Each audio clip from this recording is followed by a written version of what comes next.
हरे कृष्णा, राधे राधे। आप सभी का एक बार फिर से स्वागत है हमारे YouTube चैनल केशु शॉर्ट्स में।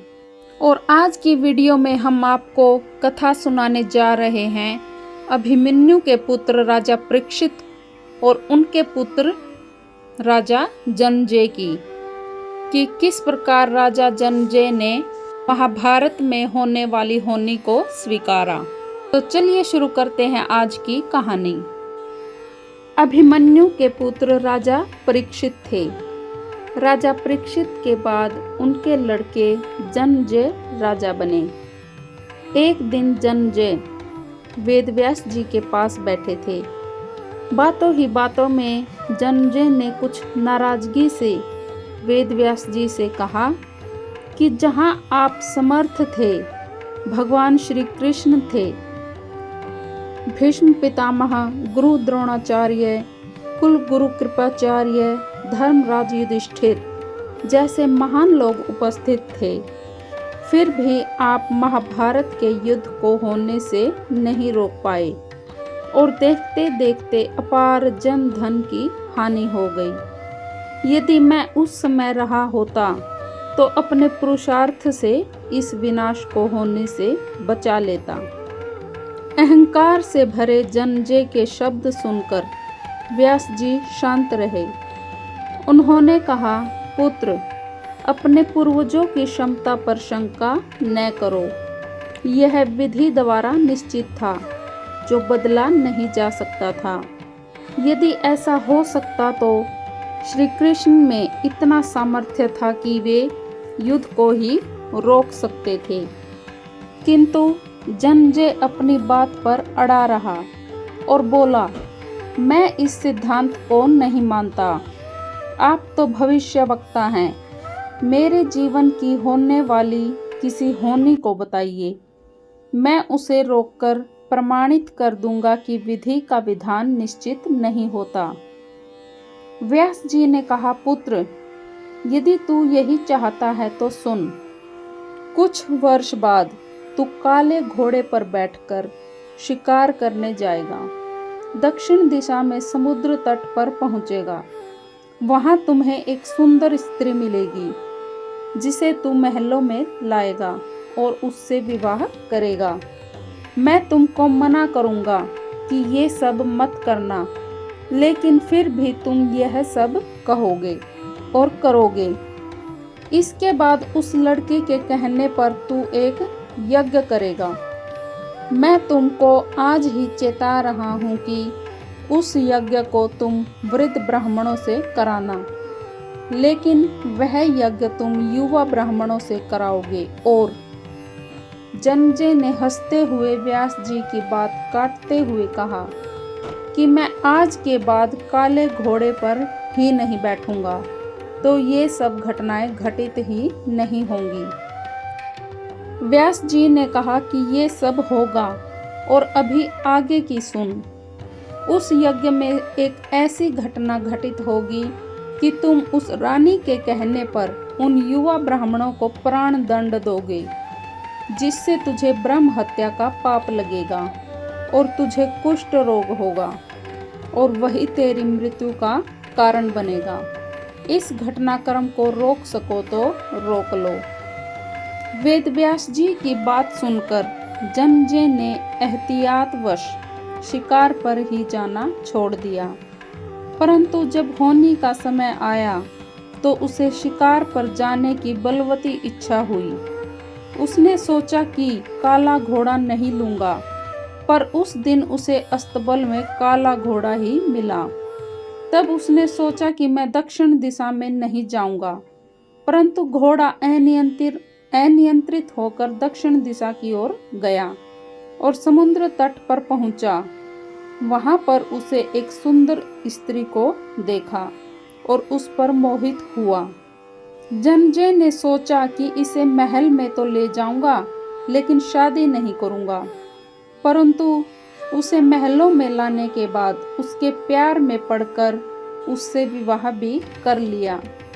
फिर रानी के कहने से जन्मेजय द्वारा यज्ञ भी किया गया। उस यज्ञ में युवा ब्राह्मण ही रखे गए। किसी ब्राह्मण पर किसी बात पर युवा ब्राह्मण रानी पर हंसने लगे। रानी क्रोधित हो गई और रानी के कहने पर राजा जनमेजय ने उन्हें प्राण दंड की सजा दे दी। फलस्वरूप उसे कोढ़ हो गया। अब जनमेजय घबरा गया और तुरंत व्यास जी के पास पहुंचा और उनसे जीवन बचाने के लिए प्रार्थना करने लगा। वेद व्यास जी ने कहा कि एक अंतिम अवसर तेरे प्राण बचाने का और देता हूँ। मैं तुझे महाभारत में हुई घटना का श्रवण कराऊंगा, जिसे तुझे श्रद्धा एवं विश्वास के साथ सुनना है।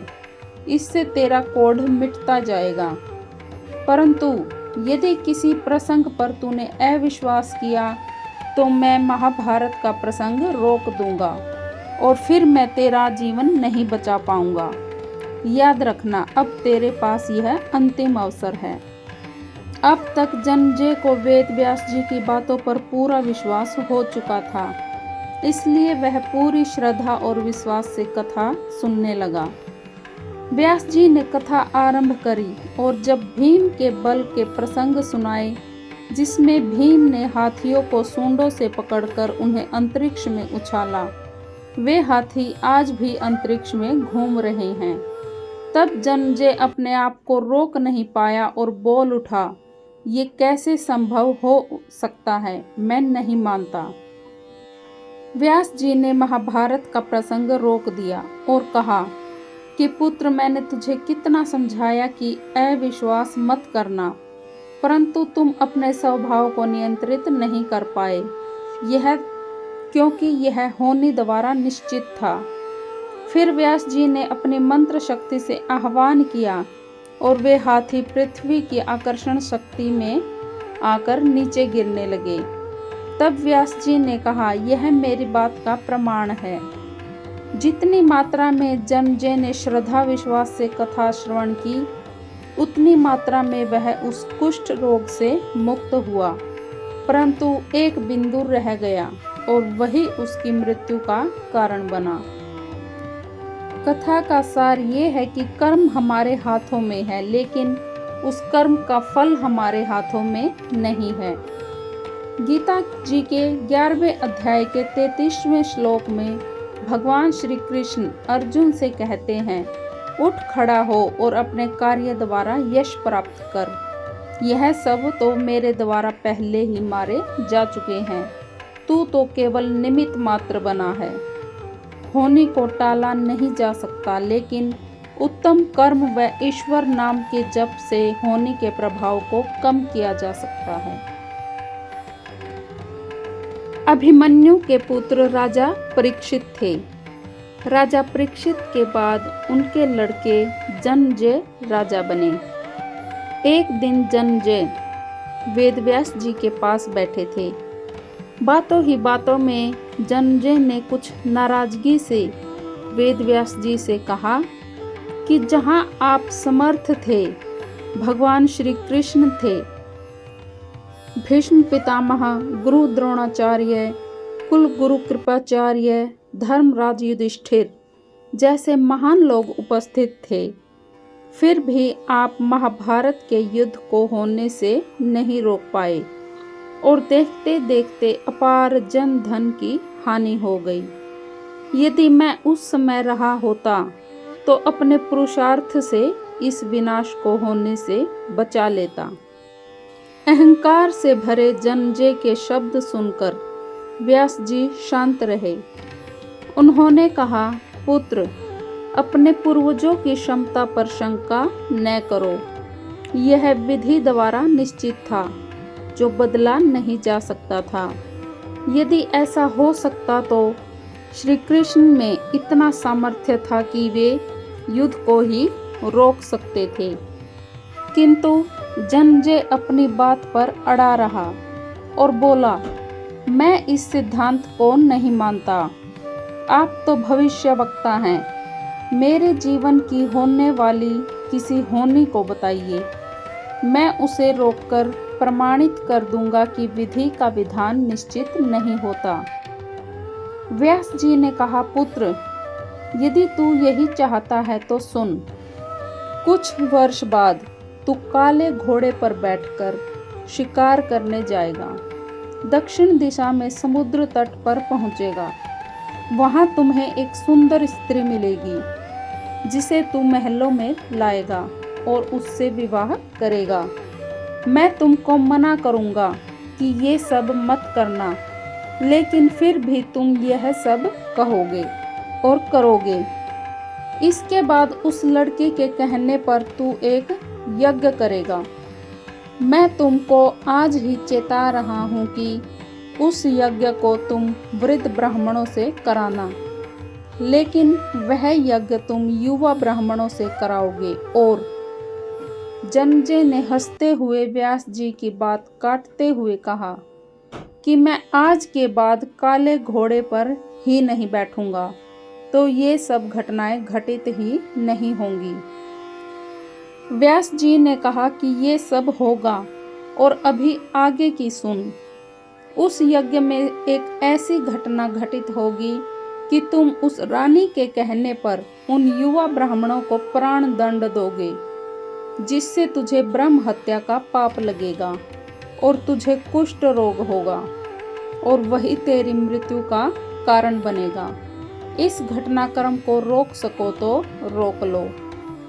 वेदव्यास जी की बात सुनकर जन्मेजय ने एहतियातवश शिकार पर ही जाना छोड़ दिया, परंतु जब होनी का समय आया तो उसे शिकार पर जाने की बलवती इच्छा हुई। उसने सोचा कि काला घोड़ा नहीं लूंगा, पर उस दिन उसे अस्तबल में काला घोड़ा ही मिला। तब उसने सोचा कि मैं दक्षिण दिशा में नहीं जाऊंगा, परंतु घोड़ा अनियंत्रित होकर दक्षिण दिशा की ओर गया और समुद्र तट पर पहुंचा। वहां पर उसे एक सुंदर स्त्री को देखा और उस पर मोहित हुआ। जन्मेजय ने सोचा कि इसे महल में तो ले जाऊंगा, लेकिन शादी नहीं करूंगा, परंतु उसे महलों में लाने के बाद उसके प्यार में पड़कर उससे विवाह भी कर लिया। फिर रानी के कहने से जन्मेजय द्वारा यज्ञ भी किया गया। उस यज्ञ में युवा ब्राह्मण ही रखे गए। किसी बात पर युवा ब्राह्मण रानी पर हंसने लगे। रानी क्रोधित हो गई और रानी के कहने पर राजा जन्मेजय ने उन्हें प्राण दंड की सजा दे दी। फलस्वरूप उसे कोढ़ हो गया। अब जन्मेजय घबरा गया और तुरंत व्यास जी के पास पहुंचा और उनसे जीवन बचाने के लिए प्रार्थना करने लगा। वेद व्यास जी ने कहा कि एक अंतिम अवसर तेरे प्राण बचाने का और देता हूँ। मैं तुझे महाभारत में हुई घटना का श्रवण कराऊंगा, जिसे तुझे श्रद्धा एवं विश्वास के साथ सुनना है। इससे तेरा कोढ़ मिटता जाएगा। परंतु यदि किसी प्रसंग पर तूने अविश्वास किया तो मैं महाभारत का प्रसंग रोक दूंगा और फिर मैं तेरा जीवन नहीं बचा पाऊंगा। याद रखना, अब तेरे पास यह अंतिम अवसर है। अब तक जन्मेजय को वेद व्यास जी की बातों पर पूरा विश्वास हो चुका था, इसलिए वह पूरी श्रद्धा और विश्वास से कथा सुनने लगा। व्यास जी ने कथा आरंभ करी और जब भीम के बल के प्रसंग सुनाए, जिसमें भीम ने हाथियों को सूंडों से पकड़कर उन्हें अंतरिक्ष में उछाला, वे हाथी आज भी अंतरिक्ष में घूम रहे हैं। तब जन्मेजय अपने आप को रोक नहीं पाया और बोल उठा, ये कैसे संभव हो सकता है, मैं नहीं मानता। व्यास जी ने महाभारत का प्रसंग रोक दिया और कहा कि पुत्र, मैंने तुझे कितना समझाया कि अविश्वास मत करना, परंतु तुम अपने स्वभाव को नियंत्रित नहीं कर पाए, क्योंकि यह होनी द्वारा निश्चित था। फिर व्यास जी ने अपनी मंत्र शक्ति से आह्वान किया और वे हाथी पृथ्वी की आकर्षण शक्ति में आकर नीचे गिरने लगे। तब व्यास जी ने कहा, यह मेरी बात का प्रमाण है। जितनी मात्रा में जन्मेजय ने श्रद्धा विश्वास से कथा श्रवण की, उतनी मात्रा में वह उस कुष्ठ रोग से मुक्त हुआ, परंतु एक बिंदु रह गया और वही उसकी मृत्यु का कारण बना।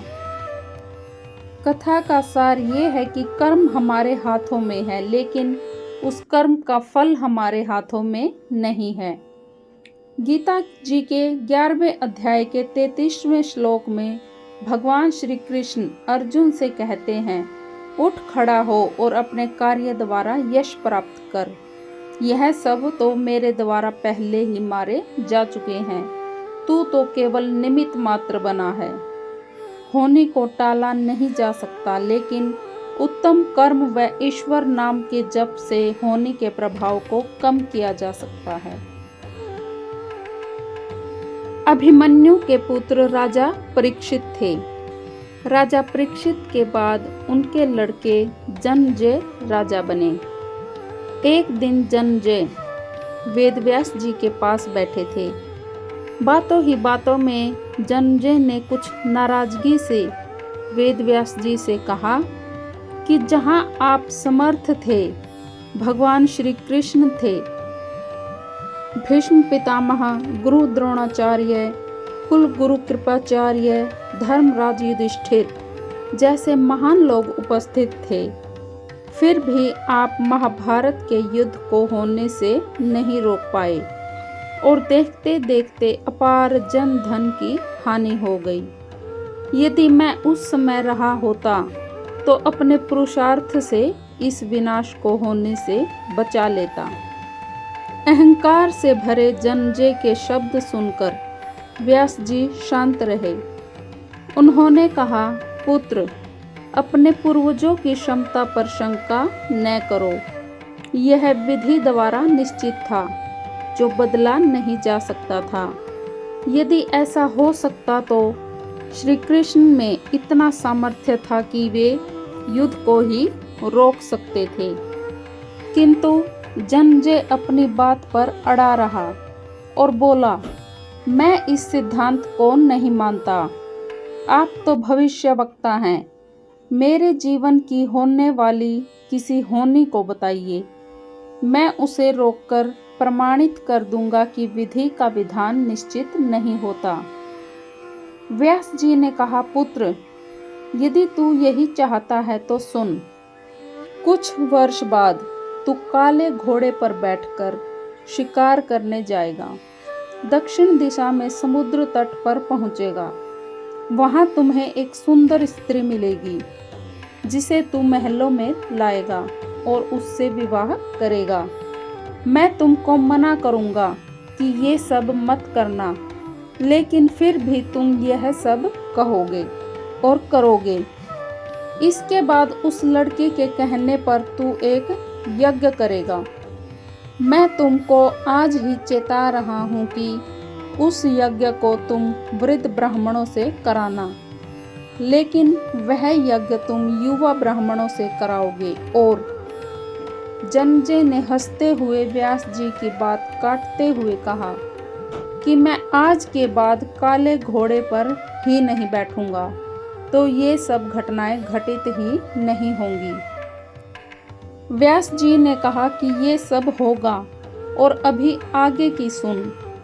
उस यज्ञ में एक ऐसी घटना घटित होगी कि तुम उस रानी के कहने पर उन युवा ब्राह्मणों को प्राण दंड दोगे, जिससे तुझे ब्रह्म हत्या का पाप लगेगा और तुझे कुष्ठ रोग होगा, और वही तेरी मृत्यु का कारण बनेगा।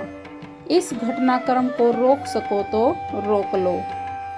वेदव्यास जी की बात सुनकर जन्मेजय ने एहतियातवश शिकार पर ही जाना छोड़ दिया, परंतु जब होनी का समय आया तो उसे शिकार पर जाने की बलवती इच्छा हुई। उसने सोचा कि काला घोड़ा नहीं लूंगा, पर उस दिन उसे अस्तबल में काला घोड़ा ही मिला। तब उसने सोचा कि मैं दक्षिण दिशा में नहीं जाऊंगा, परंतु घोड़ा अनियंत्रित होकर दक्षिण दिशा की ओर गया और समुद्र तट पर पहुंचा। वहां पर उसे एक सुंदर स्त्री को देखा और उस पर मोहित हुआ। जन्मेजय ने सोचा कि इसे महल में तो ले जाऊंगा, लेकिन शादी नहीं करूंगा, परंतु उसे महलों में लाने के बाद उसके प्यार में पड़कर उससे विवाह भी कर लिया। फिर रानी के कहने से जनजे द्वारा यज्ञ भी किया गया। उस यज्ञ में युवा ब्राह्मण ही रखे गए। किसी बात पर युवा ब्राह्मण रानी पर हंसने लगे। रानी क्रोधित हो गई और रानी के कहने पर राजा जनजे ने उन्हें प्राण दंड की सजा दे दी। फलस्वरूप उसे कोढ़ हो गया। अब जनजे घबरा गया और तुरंत व्यास जी के पास पहुंचा और उनसे जीवन बचाने के लिए प्रार्थना करने लगा। वेद व्यास जी ने कहा कि एक अंतिम अवसर तेरे प्राण बचाने का और देता हूँ। मैं तुझे महाभारत में हुई घटना का श्रवण कराऊंगा, जिसे तुझे श्रद्धा एवं विश्वास के साथ सुनना है। इससे तेरा कोढ़ मिटता जाएगा।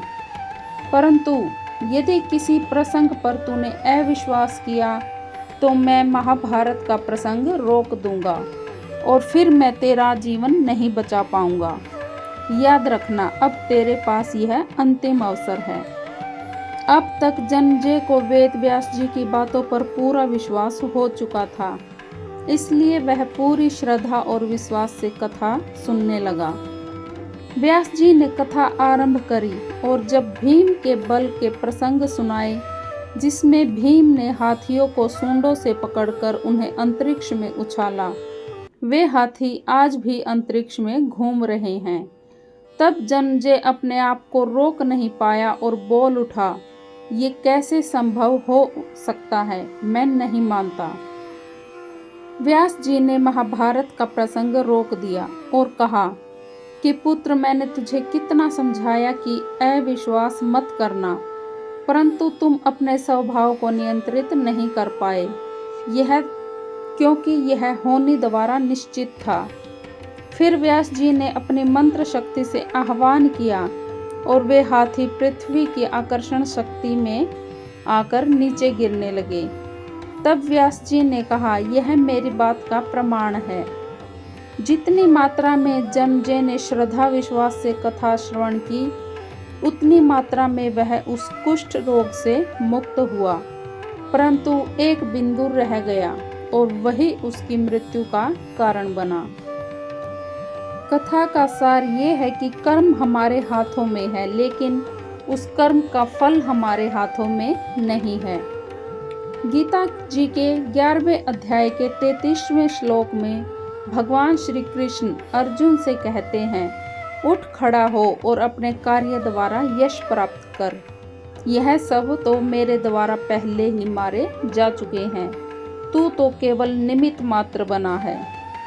होनी को टाला नहीं जा सकता, लेकिन उत्तम कर्म व ईश्वर नाम के जप से होनी के प्रभाव को कम किया जा सकता है।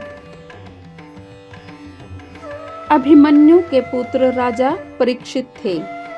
राजा परीक्षित के बाद उनके लड़के जनमेजय राजा बने। एक दिन जनमेजय वेदव्यास जी के पास बैठे थे। बातों ही बातों में जनमेजय ने कुछ नाराजगी से वेदव्यास जी से कहा कि जहाँ आप समर्थ थे, भगवान श्री कृष्ण थे, भीष्म पितामह, गुरु द्रोणाचार्य, कुल गुरु कृपाचार्य, धर्मराज युधिष्ठिर जैसे महान लोग उपस्थित थे, फिर भी आप महाभारत के युद्ध को होने से नहीं रोक पाए और देखते देखते अपार जन धन की हानि हो गई। यदि मैं उस समय रहा होता तो अपने पुरुषार्थ से इस विनाश को होने से बचा लेता। अहंकार से भरे जनमेजय के शब्द सुनकर व्यास जी शांत रहे। उन्होंने कहा, पुत्र, अपने पूर्वजों की क्षमता पर शंका न करो। यह विधि द्वारा निश्चित था, जो बदला नहीं जा सकता था।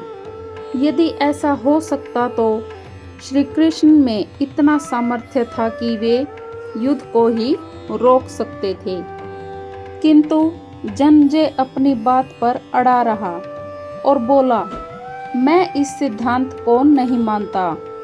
आप तो भविष्यवक्ता हैं, मेरे जीवन की होने वाली किसी होनी को बताइए, मैं उसे रोककर प्रमाणित कर दूंगा कि विधि का विधान निश्चित नहीं होता। व्यास जी ने कहा, पुत्र, यदि तू यही चाहता है तो सुन। कुछ वर्ष बाद तू काले घोड़े पर बैठकर शिकार करने जाएगा।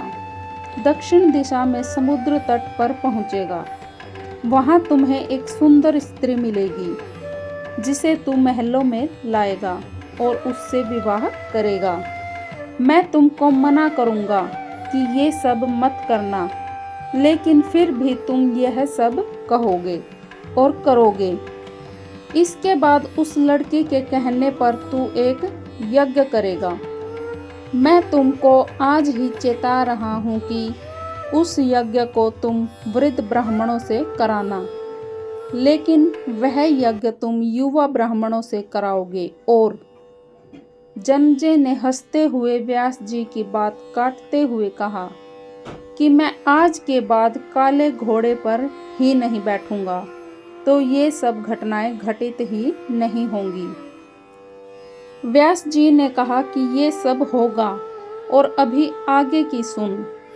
उस यज्ञ में एक ऐसी घटना घटित होगी कि तुम उस रानी के कहने पर उन युवा ब्राह्मणों को प्राण दंड दोगे, जिससे तुझे ब्रह्म हत्या का पाप लगेगा और तुझे कुष्ठ रोग होगा, और वही तेरी मृत्यु का कारण बनेगा। इस घटनाक्रम को रोक सको तो रोक लो। वेदव्यास जी की बात सुनकर जन्मेजय ने एहतियातवश शिकार पर ही जाना छोड़ दिया। परंतु जब होनी का समय आया तो उसे शिकार पर जाने की बलवती इच्छा हुई। उसने सोचा कि काला घोड़ा नहीं लूंगा, पर उस दिन उसे अस्तबल में काला घोड़ा ही मिला। तब उसने सोचा कि मैं दक्षिण दिशा में नहीं जाऊंगा, परंतु घोड़ा अनियंत्रित होकर दक्षिण दिशा की ओर गया और समुद्र तट पर पहुंचा। वहां पर उसे एक सुंदर स्त्री को देखा और उस पर मोहित हुआ। जन्मेजय ने सोचा कि इसे महल में तो ले जाऊंगा, लेकिन शादी नहीं करूंगा। परंतु उसे महलों में लाने के बाद उसके प्यार में पड़कर उससे विवाह भी कर लिया। फिर रानी के कहने से जन्मेजय द्वारा यज्ञ भी किया गया। उस यज्ञ में युवा ब्राह्मण ही रखे गए। किसी बात पर युवा ब्राह्मण रानी पर हंसने लगे। रानी क्रोधित हो गई और रानी के कहने पर राजा जन्मेजय ने उन्हें प्राण दंड की सजा दे दी। फलस्वरूप उसे कोढ़ हो गया। अब जन्मेजय घबरा गया और तुरंत व्यास जी के पास पहुंचा और उनसे जीवन बचाने के लिए प्रार्थना करने लगा। वेद व्यास जी ने कहा कि एक अंतिम अवसर तेरे प्राण बचाने का और देता हूँ। मैं तुझे महाभारत में हुई घटना का श्रवण कराऊंगा, जिसे तुझे श्रद्धा एवं विश्वास के साथ सुनना है। इससे तेरा कोढ़ मिटता जाएगा। परंतु यदि किसी प्रसंग पर तूने अविश्वास किया तो मैं महाभारत का प्रसंग रोक दूंगा और फिर मैं तेरा जीवन नहीं बचा पाऊंगा। याद रखना, अब तेरे पास यह अंतिम अवसर है। अब तक जन्मेजय को वेद व्यास जी की बातों पर पूरा विश्वास हो चुका था, इसलिए वह पूरी श्रद्धा और विश्वास से कथा सुनने लगा। व्यास जी ने कथा आरंभ करी और जब भीम के बल के प्रसंग सुनाए, जिसमें भीम ने हाथियों को सूंडों से पकड़कर उन्हें अंतरिक्ष में उछाला, वे हाथी आज भी अंतरिक्ष में घूम रहे हैं। तब जन्मेजय अपने आप को रोक नहीं पाया और बोल उठा, ये कैसे संभव हो सकता है, मैं नहीं मानता। व्यास जी ने महाभारत का प्रसंग रोक दिया और कहा कि पुत्र, मैंने तुझे कितना समझाया कि अविश्वास मत करना, परंतु तुम अपने स्वभाव को नियंत्रित नहीं कर पाए। क्योंकि यह होनी द्वारा निश्चित था। फिर व्यास जी ने अपनी मंत्र शक्ति से आह्वान किया और वे हाथी पृथ्वी की आकर्षण शक्ति में आकर नीचे गिरने लगे। तब व्यास जी ने कहा, यह मेरी बात का प्रमाण है। जितनी मात्रा में जन्मेजय ने श्रद्धा विश्वास से कथा श्रवण की, उतनी मात्रा में वह उस कुष्ठ रोग से मुक्त हुआ। परंतु एक बिंदु रह गया और वही उसकी मृत्यु का कारण बना। कथा का सार ये है कि कर्म हमारे हाथों में है, लेकिन उस कर्म का फल हमारे हाथों में नहीं है। गीता जी के 11वें अध्याय के 33वें श्लोक में भगवान श्री कृष्ण अर्जुन से कहते हैं, उठ खड़ा हो और अपने कार्य द्वारा यश प्राप्त कर। यह सब तो मेरे द्वारा पहले ही मारे जा चुके हैं, तू तो केवल निमित्त मात्र बना है। होनी को टाला नहीं जा सकता, लेकिन उत्तम कर्म व ईश्वर नाम के जप से होनी के प्रभाव को कम किया जा सकता है। अभिमन्यु के पुत्र राजा परीक्षित थे। राजा परीक्षित के बाद उनके लड़के जन्मेजय राजा बने। एक दिन जन्मेजय वेदव्यास जी के पास बैठे थे। बातों ही बातों में जन्मेजय ने कुछ नाराजगी से वेदव्यास जी से कहा कि जहाँ आप समर्थ थे, भगवान श्री कृष्ण थे, भीष्म पितामह, गुरु द्रोणाचार्य, कुल गुरु कृपाचार्य, धर्मराज युधिष्ठिर जैसे महान लोग उपस्थित थे, फिर भी आप महाभारत के युद्ध को होने से नहीं रोक पाए और देखते देखते अपार जन धन की हानि हो गई। यदि मैं उस समय रहा होता तो अपने पुरुषार्थ से इस विनाश को होने से बचा लेता। अहंकार से भरे जन्मेजय के शब्द सुनकर व्यास जी शांत रहे। उन्होंने कहा, पुत्र, अपने पूर्वजों की क्षमता पर शंका न करो। यह विधि द्वारा निश्चित था, जो बदला नहीं जा सकता था। यदि ऐसा हो सकता तो श्री कृष्ण में इतना सामर्थ्य था कि वे युद्ध को ही रोक सकते थे, किंतु जन्मेजय अपनी बात पर अड़ा रहा और बोला, मैं इस सिद्धांत को नहीं मानता। आप तो भविष्यवक्ता हैं, मेरे जीवन की होने वाली किसी होनी को बताइए, मैं उसे रोककर प्रमाणित कर दूंगा कि विधि का विधान निश्चित नहीं होता। व्यास जी ने कहा, पुत्र, यदि तू यही चाहता है तो सुन। कुछ वर्ष बाद तू काले घोड़े पर बैठकर शिकार करने जाएगा। दक्षिण दिशा में समुद्र तट पर पहुंचेगा। वहां तुम्हें एक सुंदर स्त्री मिलेगी, जिसे तू महलों में लाएगा और उससे विवाह करेगा। मैं तुमको मना करूंगा कि ये सब मत करना, लेकिन फिर भी तुम यह सब कहोगे और करोगे। इसके बाद उस लड़के के कहने पर तू एक यज्ञ करेगा। मैं तुमको आज ही चेता रहा हूँ कि उस यज्ञ को तुम वृद्ध ब्राह्मणों से कराना, लेकिन वह यज्ञ तुम युवा ब्राह्मणों से कराओगे। और जन्मेजय ने हंसते हुए व्यास जी की बात काटते हुए कहा कि मैं आज के बाद काले घोड़े पर ही नहीं बैठूंगा, तो ये सब घटनाएं घटित ही नहीं होंगी। व्यास जी ने कहा कि ये सब होगा, और अभी आगे की सुन।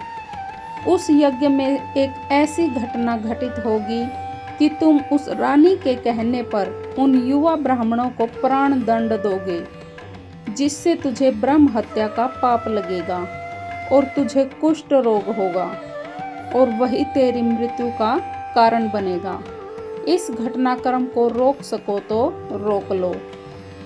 वेदव्यास जी की बात सुनकर जन्मेजय ने एहतियातवश शिकार पर ही जाना छोड़ दिया।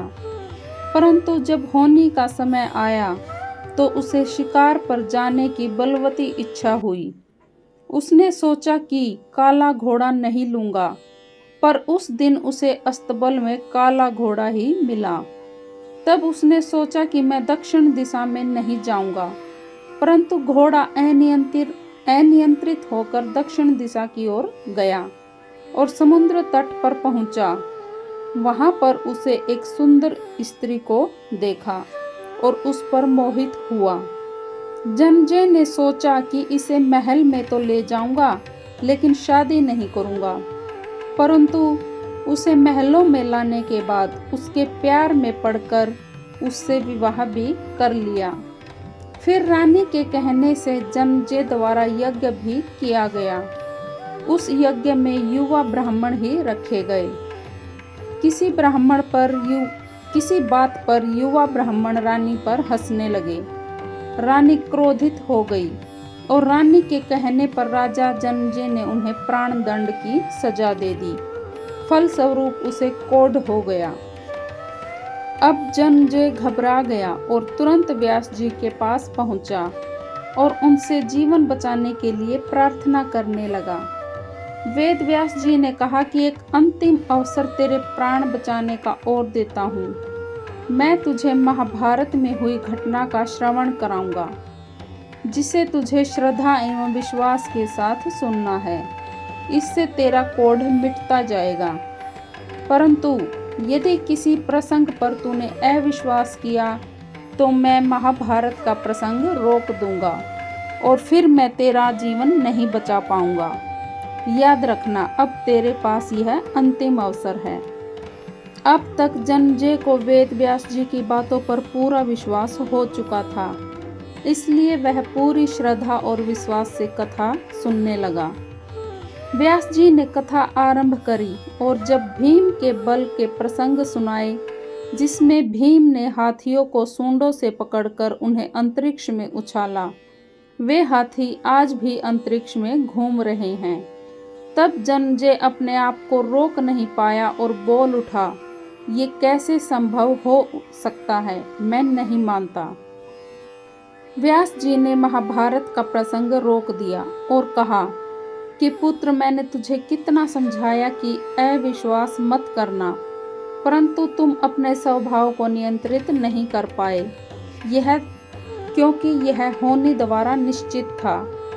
फिर व्यास जी ने अपने मंत्र शक्ति से आह्वान किया और वे हाथी पृथ्वी की आकर्षण शक्ति में आकर नीचे गिरने लगे। तब व्यास जी ने कहा, यह मेरी बात का प्रमाण है। जितनी मात्रा में जन्मेजय ने श्रद्धा विश्वास से कथा श्रवण की, उतनी मात्रा में वह उस कुष्ठ रोग से मुक्त हुआ, परंतु एक बिंदु रह गया और वही उसकी मृत्यु का कारण बना। कथा का सार ये है कि कर्म हमारे हाथों में है, लेकिन उस कर्म का फल हमारे हाथों में नहीं है। गीता जी के 11वें अध्याय के 33वें श्लोक में भगवान श्री कृष्ण अर्जुन से कहते हैं, उठ खड़ा हो और अपने कार्य द्वारा यश प्राप्त कर। यह सब तो मेरे द्वारा पहले ही मारे जा चुके हैं, तू तो केवल निमित्त मात्र बना है। होने को टाला नहीं जा सकता, लेकिन उत्तम कर्म व ईश्वर नाम के जप से होने के प्रभाव को कम किया जा सकता है।